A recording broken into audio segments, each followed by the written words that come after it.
रोज एक नई कहानी देखने के लिए चैनल को सब्सक्राइब करें और बेल आइकन दबाना ना भूलें। सरिता बड़े शौक से अपने एक लौते बेटे अजय की शादी करके रोशनी को अपने घर की बहू बनाकर लेकर आती है। अपनी बहू रोशनी की उल्टा बोलने की आदत से अनजान सरिता एक रोज सुबह के समय रसोई में जाती है और देखती है कि रोशनी नाश्ते की तैयारी कर रही होती है। तभी सरिता रोशनी से कहती है, बहू चाय बन गई है क्या? अगर बन गई है तो दे दे जरा मुझे। माँ जी, अगर बन गई होती तो अब तक मैं दे चुकी होती आपको पूछने का इंतजार नहीं करती। बहू तू मेरी बातों का उल्टा जवाब क्यों दे रही है? तू मुझे सीधे सीधे भी तो बोल सकती है ना कि माँ जी अभी चाय नहीं बनी है। माँ जी, अब अगर मेरी बातें उल्टी लग रही हैं तो उसमें कुछ नहीं कर सकती मैं, लेकिन मैं तो ऐसे ही बोलती हूँ। बहू अगर तुझे ऐसे ही सीधी बातों का उल्टा जवाब देने की आदत है तो अपनी आदत को सुधार ले, क्योंकि हमारे घर में सभी लोग बहुत प्यार से रहते हैं। कोई किसी से ऊंची आवाज में बात तक नहीं करता है। उल्टा जवाब देना तो बहुत दूर की बात है। ये तुम्हारा मायका नहीं ससुराल है। माँ जी, मैंने आपको कुछ भी गलत तो बोला नहीं है। अब आपको मेरा जवाब उल्टा लग रहा है तो ये आपकी प्रॉब्लम है, मेरी नहीं। मुझे लगता है बदलना आप लोगों को चाहिए, मुझे नहीं। अब जाइए और मुझे नाश्ता बनाने दीजिए। अपनी बहू रोशनी की बात सुनकर सरिता को बहुत बुरा लगता है और वो आगे बिना कुछ बोले वहाँ से चली जाती है। समय बीतता है, लेकिन रोशनी के उल्टा जवाब देने के स्वभाव में कोई बदलाव नहीं आता। समय के साथ धीरे धीरे उसका ये स्वभाव सभी घर वालों को पता चल जाता है और सभी उसे समझाने की बहुत कोशिश करते हैं, लेकिन रोशनी पर किसी की भी बातों का कोई असर नहीं होता। ऐसे ही एक रोज शाम के समय उसकी ननद निशा कॉलेज से घर आकर सीधे अपने भाभी रोशनी के कमरे में जाती है और उससे कहती है, भाभी आप शाम के समय लेटी क्यों हैं? तो क्या करूँ, नाचूं? अगर लेटू ना तो तुम ही बताओ। हद है भाभी, आप कभी किसी बात का सीधा जवाब ही नहीं दे सकती हैं। हमेशा हर बात का उल्टा जवाब देना जरूरी है क्या? अरे अब ये क्या बात हुई? अगर आप लोग कुछ बोले तो वो हमेशा सीधा, और अगर मैं उसका जवाब आप लोगों के सवाल के तरीके करने से दूं तो उल्टा जवाब देना हो जाता है। ये कहाँ का रूल है? हम सवाल सही पूछते हैं, लेकिन आपकी ये जो उल्टा बोलने वाली जवाब देने वाली आदत है ना, इसके चलते आपको हमारी बातें गलत ही लगती है। मैंने तो छोटा सा सवाल ही पूछा था कि भाभी आप शाम के समय लेटी क्यों है, जिसका मतलब था कि कहीं आपकी तबीयत तो खराब नहीं, और इससे ज्यादा और कुछ नहीं। अच्छा जी, तो आप शाम के समय कॉलेज से सीधे मेरे कमरे में ये पूछने आई थी कि मैं ठीक हूँ कि नहीं। आज आपको इतना प्यार कैसे आ गया मेरे ऊपर? भाभी प्यार तो इस घर में सभी आपसे करते हैं, क्योंकि आप इस घर की इकलौती बहू हो, लेकिन बस आपको ही नहीं दिखाई देता है। वैसे आई तो मैं आपके पास किसी काम से थी, आपको नीचे हॉल में नहीं देखा तो रूम में चली आई, लेकिन लगता है गलती कर दी, आगे से नहीं करूँगी। निशा और रोशनी आपस में बहस कर ही रही होती हैं कि तभी उनकी आवाज सुनकर रोशनी का पति अजय और उसकी सास सरिता वहाँ आ जाते हैं, जिन्हें देखकर रोशनी गुस्से में कहती है, लो बस इन्हीं लोगों की कमी थी, ये लोग भी आ गए। मतलब इस घर में कोई अपने कमरे में भी चैन से बैठ नहीं सकता। पता नहीं कहाँ फंस गई हूँ मैं यार। तुम फंस गई हो? ये चीजें तो मुझे कहनी चाहिए कि तुम जैसी हर बात का उल्टा जवाब देने वाली लड़की के चक्कर में फंसकर मेरी जिंदगी खराब हो गई है। जब से शादी करके इस घर में आई हो, हमारे घर की शांति ही पता नहीं कहाँ भंग हो गई है। चुप हो जा बेटा, जाने दे, कोई बात नहीं। माँ जाने दो कहकर ही ये नौबत आ गई है कि अब ये मैडम घर में हमेशा हर बात के लिए कलेश करती रहती है। अगर इनसे कोई एक शब्द भी बोलेगा तो जब तक ये उसका उल्टा जवाब न दे दे तब तक इन्हें चैन कहाँ है। मुझे तो लगता है हमें इससे कुछ बोलना ही नहीं चाहिए। आप बिल्कुल सही कह रहे हो भैया। वैसे भी इनसे जब भी कुछ भी बोलो ये उसका उल्टा ही जवाब देती हैं, तो बोलने की जरूरत ही क्या है? कम से कम इनसे उल्टा जवाब तो नहीं सुनना पड़ेगा ना। बस करो, तुम दोनों कब से बोले जा रहे हो, अब कोई कुछ नहीं बोलेगा, चलो सब यहाँ से। सरिता इतना कहकर निशा और अजय को लेकर वहाँ से चली जाती है। इतना कुछ होने के बाद भी रोशनी पर किसी भी बातों का कोई असर नहीं होता। समय बीतता है, तभी एक रोज अजय का दोस्त सुनील उसके घर आता है और हॉल में बैठी हुई रोशनी से हंसते हुए कहता है, नमस्ते भाभी जी, कैसी हैं आप? और अजय कहाँ है? भैया मुझे क्या होगा, मुझे कौन सी बीमारी लगी है? और रही बात अजय की, तो वो आपके दोस्त हैं, आपको पता होगा कहाँ है, मुझे क्या पता। भाभी जी आप मेरी बातों का उल्टा जवाब क्यों दे रही हैं? मैंने तो बस इसलिए पूछा कि वो मीटिंग के लिए बाहर गया था, आया कि नहीं? मुझे नहीं पता, आपके पास उनका नंबर होगा, कॉल करके पूछ लीजिए। मुझसे क्यों पूछ रहे हैं? भाभी जी बड़ी अजीब है, जो भी पूछो इनसे उल्टा ही जवाब दे रही है। लगता है जैसे लड़ाई हुई है इनकी, तभी ऐसी बात कर रही है। अच्छा, लगता है आपकी और अजय की लड़ाई हो गई है, तभी आप मेरी बातों का उल्टा जवाब दे रही हैं। क्यों, आप देखने आए थे कि क्या मेरी और अजय की लड़ाई हुई है? आप अपने काम से काम रखिए ना।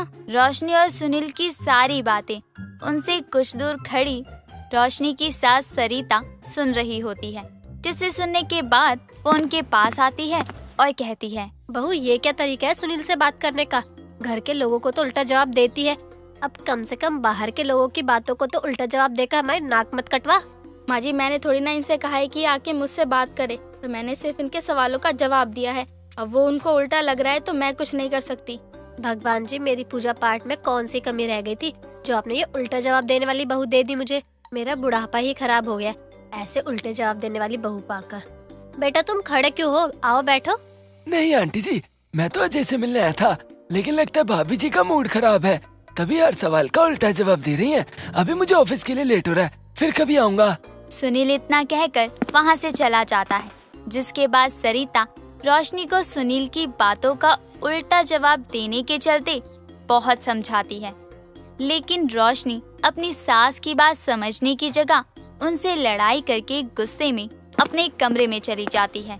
अपनी बहू का ऐसा बर्ताव देखकर सरिता बहुत परेशान हो जाती है।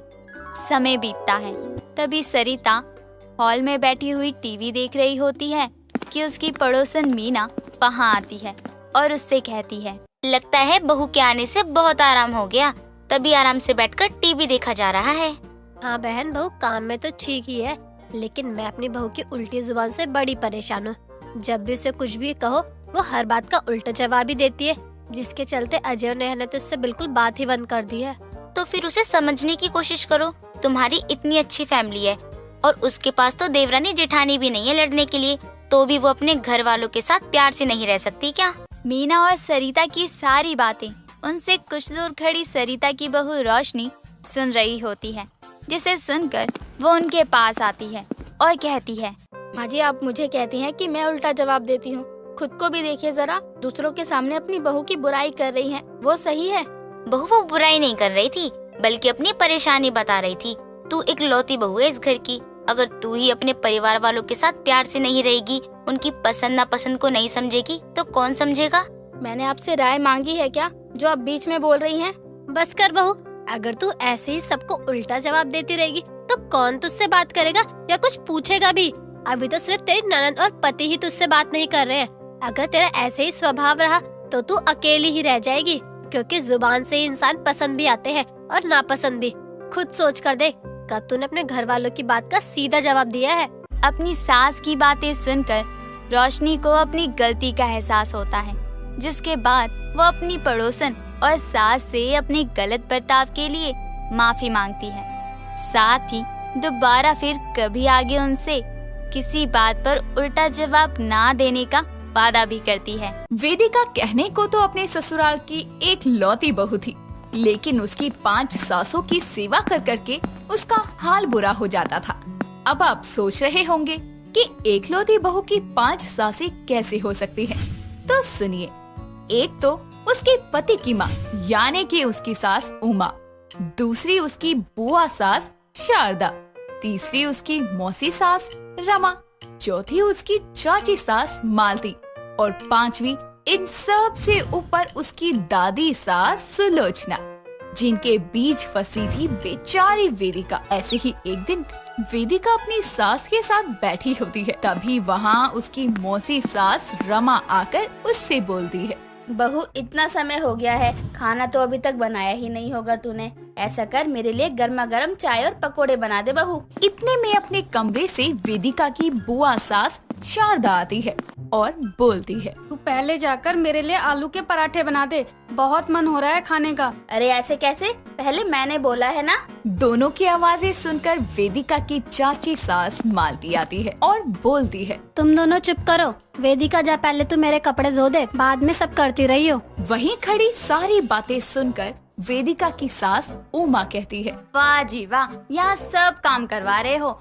ये सब छोड़ बहू, तू चल पहले मेरे सर में तेल लगा दे, बहुत दर्द हो रहा है। चाय पकोड़े खा लो, दर्द गायब हो जाएगा दीदी। हाँ हाँ बहू, पहले मेरे लिए आलू के पराठे बना दे, फिर खा लेना चाय पकौड़े। मैं क्या किसी को दिखाई नहीं दे रही हूँ? मैंने बोला है बहू को कपड़े धोने के लिए, पहले वो होगा, बाकी सब बाद में होगा। सब आपस में बहस करने लगते हैं कि तभी वहाँ वेदिका की दादी सास सुलोचना आकर कहती है, चुप हो जाओ सारे, लड़े जा रहे हो। बहू एक काम कर, तू मेरे लिए खिचड़ी बना ला, मेरा पेट ठीक नहीं है। लेकिन मेरे भी तो सर में दर्द हो रहा है ना, तुम मेरे सर की मालिश करने के बाद करवा लेना अपना काम। नहीं, पहले मेरा काम करेगी। मैं उसकी पहली सास हूँ, पहले मेरा काम करेगी वो। मैं भी मौसी सास हूँ, मेरा काम करेगी। आप दोनों अगर सास और मौसी सास हो तो मैं भी बुआ सास हूँ। और मैं तो जैसे आप सबकी बहू हूँ ना, मैं भी चाची सास हूँ, पहले मेरा काम होगा। तुम चुपचाप हो जाओ, क्या सास सास लगा रखा है। मैं सबसे बड़ी हूँ दादी सास, और जो मैंने बोल दिया वही होगा। सबकी आपस की बहस से परेशान होकर वेदिका अपने मन में कहती है, सबने सास सास तो लगा रखा है, जैसे सास की तरह बहू की परवाह भी हो। मुझे तो बस काम करने के लिए रखा है। कभी अपनी सास की सुनो, कभी इसकी सास की सुनो, कभी उसकी सास की सुनो। अरे मेरी सासें तंग हो गई है काम कर करके। 2 पल का चैन नहीं है, आराम नहीं लेने देता मुझे कोई। इतना बोलकर वेदिका सबके काम करने लग जाती है और जल्दी जल्दी सब काम खत्म करके रात का खाना बनाने लग जाती है। और सबको खाना देने के बाद जैसे ही वो अपने कमरे में जाती है, तभी उसके पास मालती आकर बोलने लगती है, बहू तू सो रही थी, अच्छा हुआ सोई नहीं, वरना मुझे तुझे सोते हुए उठाना पड़ता। क्यों, क्या हुआ, कोई काम था? हाँ, चल मेरे कमरे में चलकर मेरे पैर दबा दे। इतना बोलते ही वहाँ पर रमा और उमा आकर बोलने लगती है, पहले तुम मेरे लिए दूध गर्म कर दे बहू। आपको चैन नहीं है क्या, हर जगह आ जाती हो। फिर शुरू हो गई दोनों। एक काम करो, तुम दोनों लड़ते ही रहो। बहू तुम मेरे पैर दबा दे। इतने में कमरे से सुलोचना आवाज लगाकर वेदिका को बुलाती है और वेदिका के साथ साथ बाकी की सब भी उसके पीछे पीछे जाती है। वहाँ सुलोचना बोलती है, ये क्या है, बुलाया वेदिका बहू को, तुम सब क्या करने आ गई? आप ही बोलो ना, पहले बहू मेरा काम कर दे, फिर बाकी काम करियो। भंडारा चल रहा है क्या, पहले आपका होगा फिर बाकियों का। एक काम करो, तुम भंडारा ही खाओ, बहू मेरे लिए दूध गर्म कर दे। मैंने वेदिका को अपने काम के लिए बुलाया, तुम लोगों को नहीं। इतने में शारदा वेदिका को ढूंढते हुए सुलोचना के कमरे में आती है और बोलती है, बहू तू यहाँ है, मैं तो तुझे पूरे घर में ढूंढ रही थी। अब आपको क्या हुआ, आपको भी कोई काम है? ऐसे कैसे बात कर रही है बहू, तेरी सास है, तमीज से बात किया कर। उमा बिल्कुल सही बोल रही है, बदतमीजी मत किया कर। मैं तो बस पूछ रही थी, आपको भी कोई काम है तो बता दो, आज मैं नाइट शिफ्ट लगा लेती हूँ, सारे ही काम कर दूंगी। नाइट शिफ्ट मतलब क्या है? इतना सा काम करने में थक गई। हम तो अपने ससुराल में पूरे दिन रात काम करते रहते थे, फिर भी उफ तक नहीं करी आज तक। और तेरी इतने में ही जुबान चलने लगी। हाँ, जो कोई भी काम के लिए बोलता है चुपचाप कर लिया करो, उल्टा जवाब देने की कोई जरूरत नहीं है। चल अब तू पहले मेरे पैर दबा, फिर बाकी के काम कर लियो। हाँ, इनके पैर दबाने के बाद सबका काम एक एक करके कर लियो। सबकी बातें सुनकर वेदिका काम करने लग जाती है और सब काम खत्म करके अपने कमरे में जाकर बोलती है, वैसे तो सब लड़ते रहते हैं अपना अपना काम करवाने के लिए, लेकिन जब मैंने बोल दिया तो सब समझदार हो गई। ये ठीक है, खुद एक दूसरे को कुछ बोल दे तो ठीक है, मैं बोल दूं तो बदतमीज बन गई। मुझे तो घर की बहुरानी कम नौकरानी बना कर रखा है। इतना बोलकर वेदिका सो जाती है और कई दिनों तक ऐसा ही चलता रहता है। एक दिन वेदिका किचन में काम कर रही होती है और वो अचानक चक्कर खाकर जमीन पर गिर जाती है और तभी वेदिका का पति मोहित उसे हॉस्पिटल ले जाता है और उसका चेकअप होता है। थोड़ी देर बाद दोनों घर आते हैं और सारी सास वहीं होती है और उनके घर आते ही सुलोचना पूछती है, क्या हुआ बहू को? हाँ, ठीक तो है ना वेदिका, कोई डरने वाली बात तो नहीं है ना? जल्दी बताओ ना फिर। वेदिका माँ बनने वाली है और आप सब दादी, मैं पापा बनने वाला हूँ। ये तो बड़ी खुशी की बात है। हटो, जरा बहू की नजर उतार दो। हाँ, जल्दी से नजर उतार दो। वेदिका की माँ बनने की खबर से पूरा घर खुश हो जाता है और सब वेदिका को रानी की तरह रखते हैं और ये सब देखकर वेदिका कहती है, अरे वाह, बच्चे के आने की खुशी में तो मेरे ठाठ हैं। अब तो मैं सभी को अपने काम बताऊंगी, सबसे रज रज के काम करवाऊंगी जितना इन्होंने मुझसे करवाया है। इतना बोलकर वेदिका कमरे में आराम कर रही होती है। तभी वो रमा को बुलाते हुए कहती है, मौसी सासू माँ, आना तो जरा। क्या हुआ बहू? मेरा ना अचार खाने का बहुत मन कर रहा है, आप बना दो। ठीक है, मैं अभी बना देती हूँ। अच्छा, जाते हुए ना बुआ सासू माँ को भेज देना, उनसे बात करने का मन कर रहा है। रमा कमरे में शारदा को भेजती है और उसके साथ साथ उमा और मालती भी चली जाती है, जिस पर मालती कहती है, बहू तू ठीक है ना? कुछ खाने का मन कर रहा है क्या तेरा? हाँ ठीक है, वो कच्ची कैरी का शरबत बना दो। ठीक है। अच्छा, मैं जरा कपड़े धो लेती हूँ। अरे पगली, तू क्यों धोएगी? मैं धो देती हूँ। बुआ सासू माँ, जरा देखना मेरे पैर क्यों सूज रहे हैं। ये तो तुम माँ बनने वाली हो इसलिए पैर सूज रहा है। अभी चला नहीं जा रहा मुझसे तो। ला, मैं तेरे पैरों की मालिश कर देती हूँ। मेरा सौट के लड्डू खाने का मन कर रहा है। सुलोचना वेदिका के कमरे में आ ही रही होती है और वेदिका की बात सुनकर बोलती है, मन कर रहा है, कोई बात नहीं, मैं हूँ ना, मैं बनाती हूँ अभी। ठीक है। वेदिका अपनी पांचों सास को इतने अच्छे से बर्ताव करते हुए देखती है और उसे बहुत अच्छा लगता है और उसे समझ आता है कि उसे बहू की तरह ही लाड भी मिलता है और बहू की तरह ही घर को संभालना भी पड़ता है। और वहीं पांचों सास रोज वेदिका के हुक्म सुन सुन कर थक जाती है और आपस में बोलती है, हमसे तो एक का ही काम नहीं हो रहा। हाँ, और बहू सबका काम करती थी। हमने अपने सास होने से बहू को कुछ ज्यादा ही परेशान कर दिया। तो अब खुश भी कर देंगे। हाँ, बिल्कुल सही कहा तुमने। पांचों सासों को अकल आ जाती है, जिसके बाद वो वेदिका को कभी अकेले काम नहीं करने देती और वेदिका भी बड़े प्यार से घर को और अपनी पांचों सासों को संभालती है।